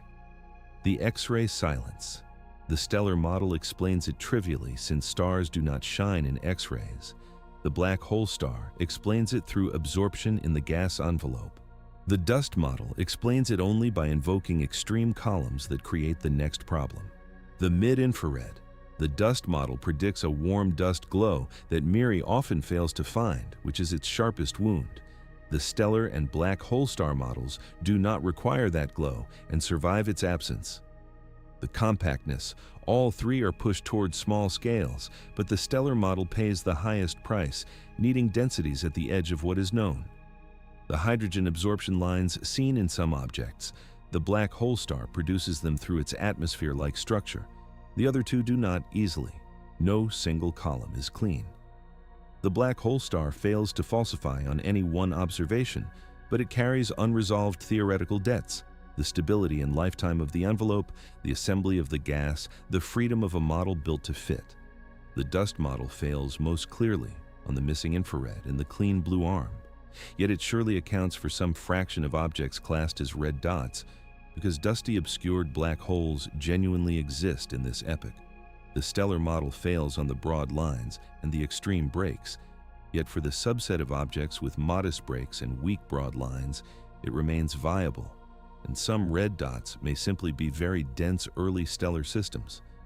The most defensible reading is not that one model is right and two are wrong, but that the catalog called Little Red Dots is heterogeneous, a mix in which the black hole star explains the extreme and most puzzling members, dust and ordinary obscured black holes explain others, and dense stars explain still others, with the proportions unknown. That heterogeneity is itself one of the open questions, because the field has not settled whether it is studying one kind of object under one name or several kinds, swept together by a selection that keys on color and compactness. The V-shaped sieve that finds the dots does not distinguish a gas-shrouded black hole from a dense old stellar system from a dusty obscured quasar if their colors happen to coincide. Until the population can be cleanly subdivided, this many black hole stars, this many dusty nuclei, this many stellar systems, statements about what a little red dot is will remain statements about a mixture, and the mixture's composition is unmeasured. The measurements that would break the deadlock are identifiable, which is why the standoff is a live scientific problem rather than a permanent mystery, but they have not yet been made decisively. A clean, high-quality spectrum spanning from the rest frame ultraviolet through the rest frame near-infrared, for many objects rather than a few, would constrain the continuum shape, the break, and the lines simultaneously and pin down which model each object obeys. Deeper mid-infrared observations with MIRI, for larger samples, would settle how often the warm dust glow is truly absent, and how often it was merely below earlier detection limits, the difference between a wound for the dust model and a fatal blow. Careful searches for variability over longer baselines would test whether the engines flicker, as black holes do, or hold steady, as the buffered black hole star envelope in the stellar systems would.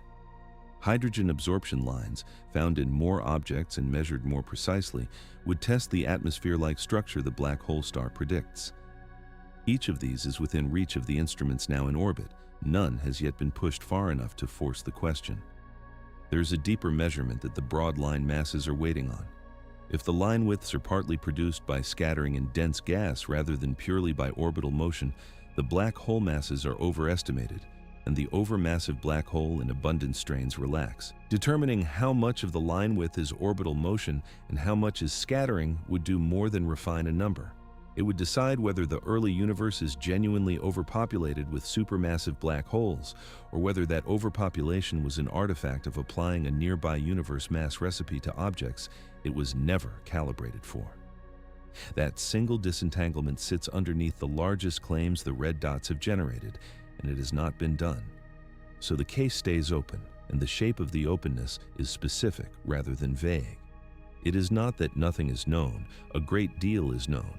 The dots are real, abundant, compact, red, broad-lined, X-ray silent, radio quiet, mid-infrared faint, confined to a window of cosmic time between redshifts of roughly 8 and 4, and in at least one case marked by a Balmer break no population of stars can produce.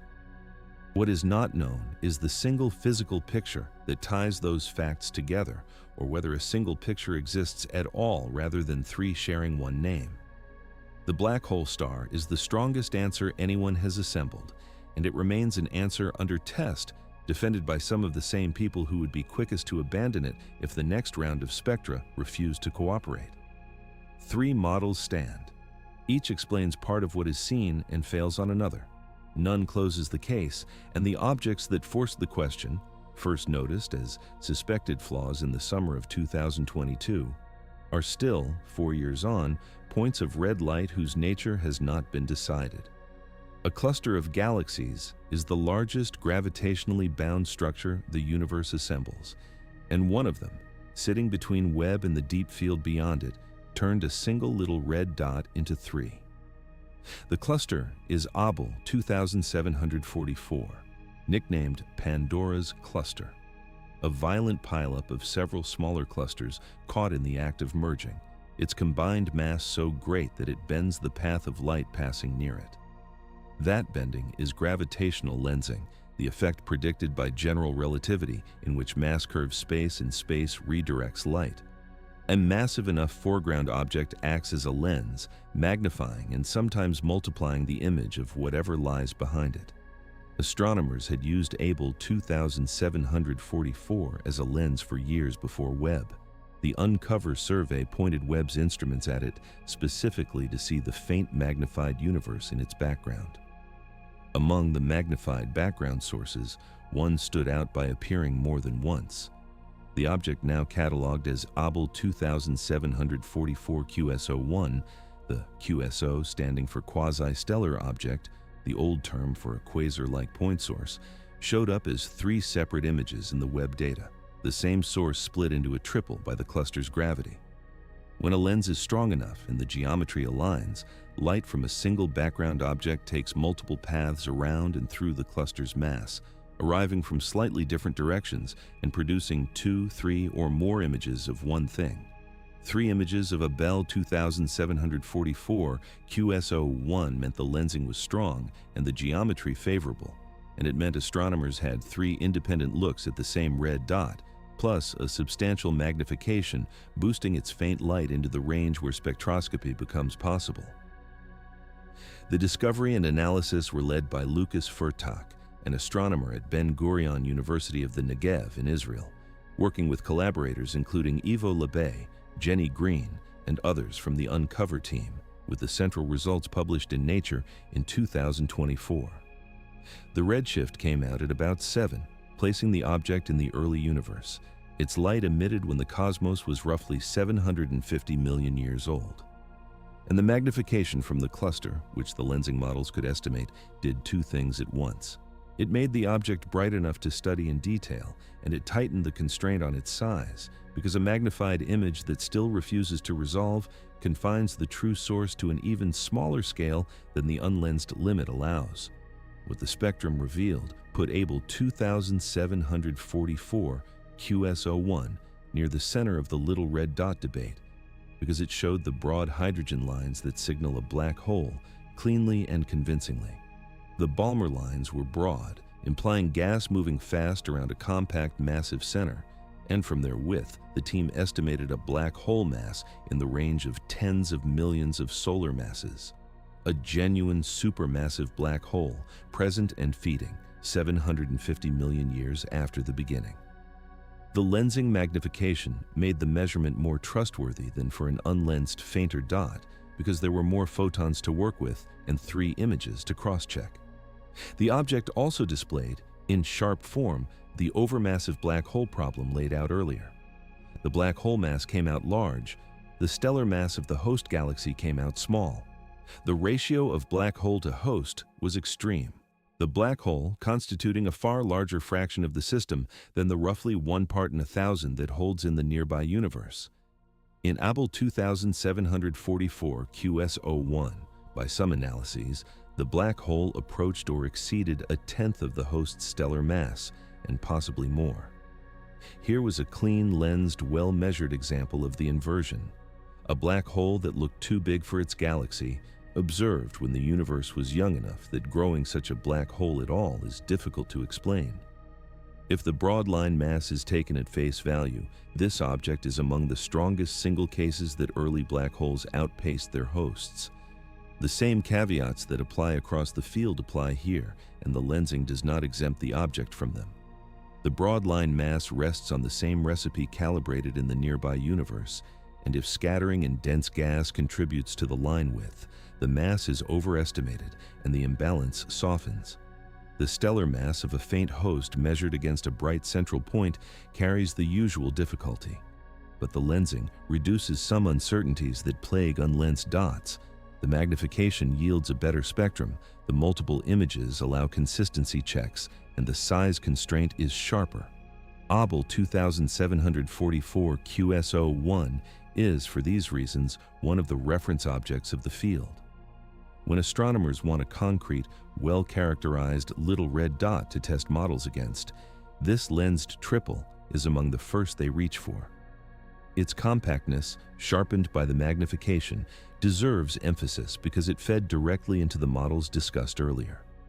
The light stayed unresolved, even magnified, confining the emitting region to a small scale and reinforcing the picture of a compact central engine rather than a spread-out galaxy.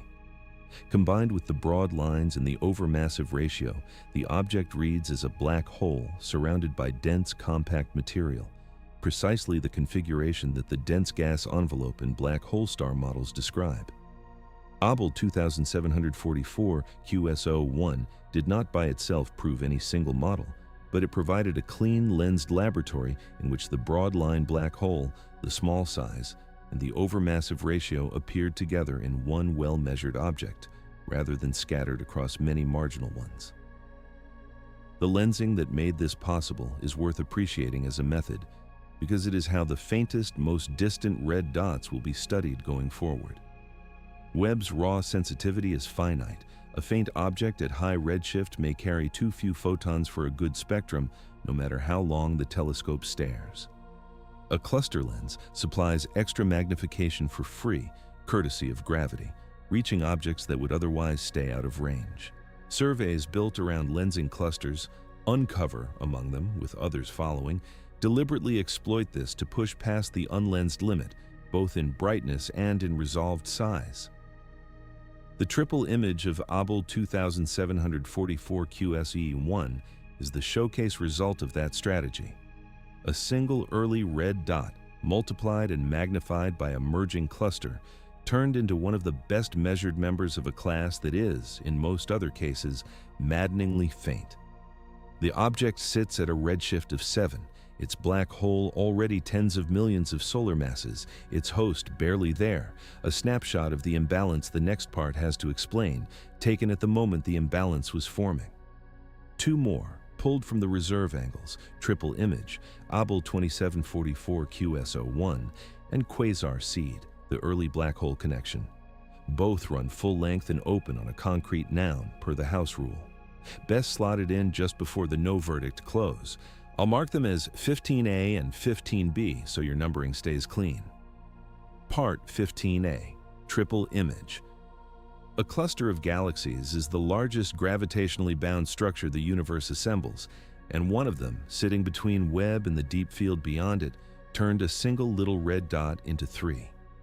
The cluster is Abell 2744, nicknamed Pandora's Cluster, a violent pileup of several smaller clusters caught in the act of merging, its combined mass so great that it bends the path of light passing near it. That bending is gravitational lensing, the effect predicted by general relativity in which mass curves space and space redirects light. A massive enough foreground object acts as a lens, magnifying and sometimes multiplying the image of whatever lies behind it. Astronomers had used Abell 2744 as a lens for years before Webb. The Uncover survey pointed Webb's instruments at it specifically to see the faint magnified universe in its background. Among the magnified background sources, one stood out by appearing more than once. The object, now cataloged as Abell 2744 QSO1, the QSO standing for quasi-stellar object, the old term for a quasar-like point source, showed up as 3 separate images in the Webb data. The same source split into a triple by the cluster's gravity. When a lens is strong enough and the geometry aligns, light from a single background object takes multiple paths around and through the cluster's mass, arriving from slightly different directions and producing 2, 3, or more images of one thing. 3 images of Abell 2744 QSO1 meant the lensing was strong and the geometry favorable, and it meant astronomers had 3 independent looks at the same red dot, plus a substantial magnification boosting its faint light into the range where spectroscopy becomes possible. The discovery and analysis were led by Lucas Furtak, an astronomer at Ben Gurion University of the Negev in Israel, working with collaborators including Ivo Labbe, Jenny Green, and others from the Uncover team, with the central results published in Nature in 2024. The redshift came out at about 7, placing the object in the early universe. Its light emitted when the cosmos was roughly 750 million years old, and the magnification from the cluster, which the lensing models could estimate, did 2 things at once. It made the object bright enough to study in detail, and it tightened the constraint on its size, because a magnified image that still refuses to resolve confines the true source to an even smaller scale than the unlensed limit allows. What the spectrum revealed put Abell 2744 QSO1 near the center of the little red dot debate, because it showed the broad hydrogen lines that signal a black hole cleanly and convincingly. The Balmer lines were broad, implying gas moving fast around a compact, massive center, and from their width, the team estimated a black hole mass in the range of tens of millions of solar masses, a genuine supermassive black hole, present and feeding 750 million years after the beginning. The lensing magnification made the measurement more trustworthy than for an unlensed fainter dot, because there were more photons to work with and 3 images to cross-check. The object also displayed, in sharp form, the overmassive black hole problem laid out earlier. The black hole mass came out large. The stellar mass of the host galaxy came out small. The ratio of black hole to host was extreme, the black hole constituting a far larger fraction of the system than the roughly 1 part in 1,000 that holds in the nearby universe. In Abell 2744 QSO1, by some analyses, the black hole approached or exceeded 1/10 of the host's stellar mass, and possibly more. Here was a clean, lensed, well-measured example of the inversion. A black hole that looked too big for its galaxy, observed when the universe was young enough that growing such a black hole at all is difficult to explain. If the broadline mass is taken at face value, this object is among the strongest single cases that early black holes outpaced their hosts. The same caveats that apply across the field apply here, and the lensing does not exempt the object from them. The broadline mass rests on the same recipe calibrated in the nearby universe, and if scattering and dense gas contributes to the line width, the mass is overestimated and the imbalance softens. The stellar mass of a faint host, measured against a bright central point, carries the usual difficulty. But the lensing reduces some uncertainties that plague unlensed dots. The magnification yields a better spectrum, the multiple images allow consistency checks, and the size constraint is sharper. Abell 2744 QSO1 is, for these reasons, one of the reference objects of the field. When astronomers want a concrete, well-characterized little red dot to test models against, this lensed triple is among the first they reach for. Its compactness, sharpened by the magnification, deserves emphasis because it fed directly into the models discussed earlier. The light stayed unresolved, even magnified, confining the emitting region to a small scale and reinforcing the picture of a compact central engine rather than a spread-out galaxy. Combined with the broad lines and the overmassive ratio, the object reads as a black hole surrounded by dense compact material, precisely the configuration that the dense gas envelope in black hole star models describe. Able 2744 QS01 did not by itself prove any single model, but it provided a clean lensed laboratory in which the broad-line black hole, the small size, and the overmassive ratio appeared together in one well-measured object, rather than scattered across many marginal ones. The lensing that made this possible is worth appreciating as a method, because it is how the faintest, most distant red dots will be studied going forward. Webb's raw sensitivity is finite. A faint object at high redshift may carry too few photons for a good spectrum, no matter how long the telescope stares. A cluster lens supplies extra magnification for free, courtesy of gravity, reaching objects that would otherwise stay out of range. Surveys built around lensing clusters, uncover among them with others following, deliberately exploit this to push past the unlensed limit, both in brightness and in resolved size. The triple image of Abel 2744 QS01 is the showcase result of that strategy.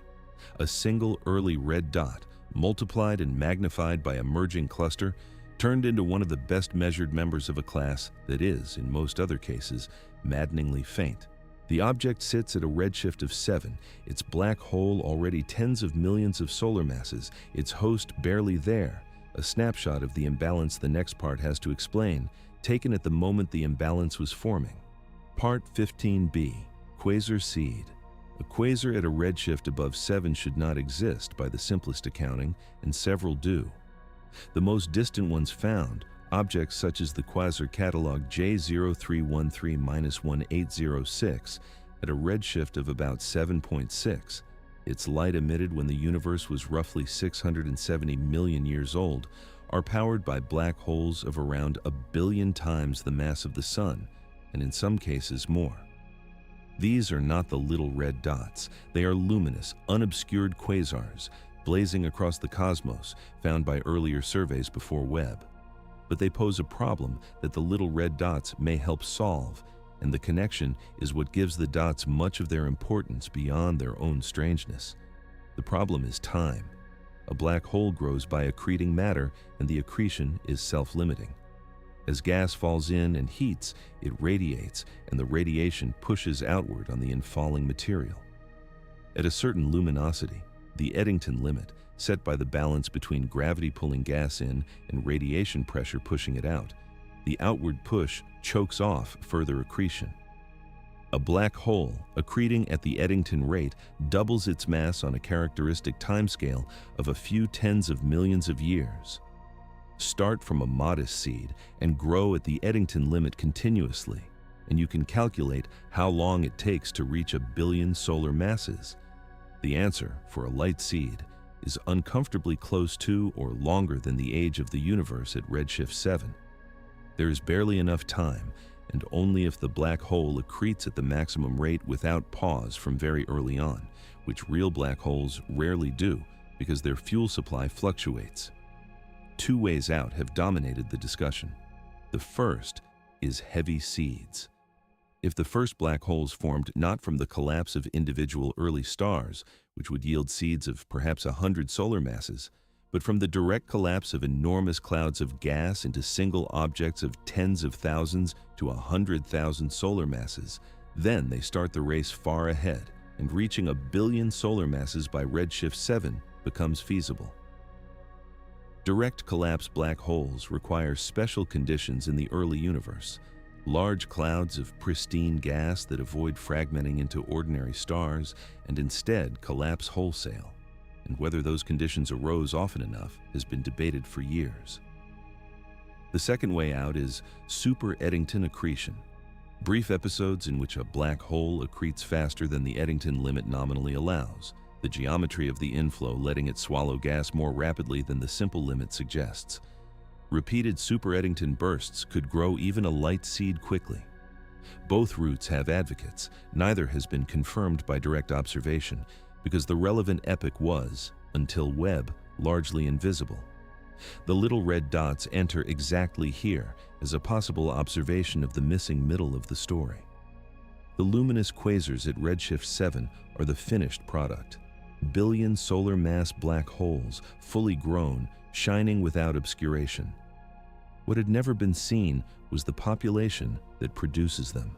The early growing black holes caught before they became luminous quasars, while they were still embedded in the gas they were feeding on. The little red dots, if they host accreting black holes of millions to tens of millions of solar masses buried in dense gas, are plausibly that intermediate population. They are common, they are early, they appear to host black holes large relative to their hosts, and they are wrapped in the kind of dense material a rapidly growing black hole would be consuming. They could be the growth phase observed in the act. The black hole star model sharpens this connection in a specific way. If a little red dot is a black hole inside a dense gas envelope, then it is, almost by construction, a black hole in a phase of heavy feeding, surrounded by abundant fuel, accreting fast, shrouded by the very gas it is consuming. Such an object, growing rapidly, would eventually exhaust or expel its envelope, at which point the obscuration lifts and the black hole emerges as a more ordinary, unshrouded source, potentially a luminous quasar if it has grown large enough. The disappearance of the red dots toward lower redshift, their fade from abundance at redshift 4 and below, fits this narrative. The dots are an early, brief, shrouded growth phase, and as cosmic time advances, they transition into the unobscured quasars and ordinary black holes that populate later epochs. The dots would be quasars in their infancy, still in the womb of gas that hides them. This framing is attractive, and it would resolve several puzzles at once, but it has to confront the abundance tension from earlier, honestly. Because the same commonness that makes the dots a good candidate for the growth phase also threatens to overproduce black holes. If every red dot hosts a black hole of the naive broadline mass, the integrated black hole mass density implied by their abundance runs high, too high in some tallies, to be comfortably grown from any reasonable population of seeds in the time available. The growth phase story works only if the masses are not as large as the naive recipe suggests, which is precisely what the scattering interpretation and the black hole star model propose. If the black holes are lighter than the broad lines imply, then there can be many of them without overrunning the mass budget, and they can grow into the rarer, heavier quasars over the following hundreds of millions of years. The two strains, too many black holes and black holes too big for their galaxies, relax together if the broad line masses are overestimates, and the same relaxation is what lets the dots serve as quasar progenitors without violating the formation budget. The redshift demographics support the progenitor, reading more than they undercut it. The luminous quasars peak in abundance at lower redshift than the red dots, broadly consistent with a sequence in which shrouded growing black holes at redshift 6 and 7 evolve into unshrouded quasars somewhat later. A population that appears early, abounds briefly, and fades as another population of finished quasars takes over is the demographic signature you would expect if the first were turning into the second. The match is not exact, and the numbers are still being worked out, but the rough timing fits a picture in which the dots feed the quasars. What the little red dots offer the long-standing quasar seeding problem, then, is the prospect of a direct view of early black hole growth rather than an inference from the finished product alone.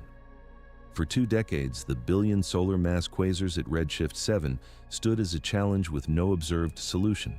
Black holes too big, too early, grown by some mechanism no one had seen. The dots may be that mechanism caught in the act. Black holes accreting hard inside dense envelopes, growing fast, common in the early universe, fading as they mature into the quasars that earlier telescopes found.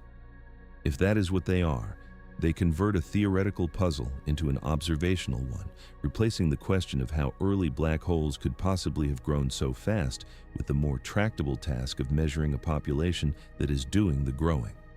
The conversion depends, as everything about these objects does, on resolving whether the black holes are as massive as the broad lines suggest or considerably lighter. The same unresolved measurement that sits beneath the standoff the final part returns to.